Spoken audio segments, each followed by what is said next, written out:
தமிழ் திரையுலகில் முன்னணி நடிகைகளில் ஒருவராக இருப்பவர் நடிகை நயன்தாரா. ரசிகர்கள் மத்தியில் லேடி சூப்பர் ஸ்டார் என்றும் அழைக்கப்படுபவர் நயன்தாரா. சமீபத்தில் தனது திருமண ஆவணப்படத்தில் நானும் ரவுடிதான் படத்தில் இடம்பெற்ற காட்சியை தயாரிப்பாளரும் நடிகருமான தனுஷின் அனுமதியின்றி பயன்படுத்தியதற்காக தனுஷ் அவர்கள் நஷ்டஈடு ரூ.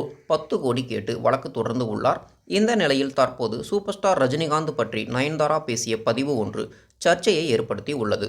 நயன்தாரா வெளியிட்டுள்ள பதிவில், சந்திரமுகி படத்தில் நடிக்கும்போது ரஜினிகாந்த் மிகப்பெரிய உச்ச நடிகர் என்பது எனக்கு தெரியாது. முதல் நாளே அவருடன் நடிக்க வேண்டி இருந்தது. அவர் ஒரு பெரிய நடிகர் என்று எனக்கு அப்போது தெரிந்திருந்தால் பயம் ஏற்பட்டு இருக்கும். அவரது அந்தஸ்து தெரியாததால் சுலபமாக நடிக்க முடிந்தது என்று கூறியுள்ளார்.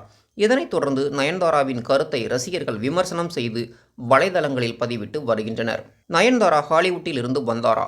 முத்து படம் மூலம் ரஜினிகாந்த் அவர்களின் புகழ் ஜப்பான் வரை பரவி உள்ளது.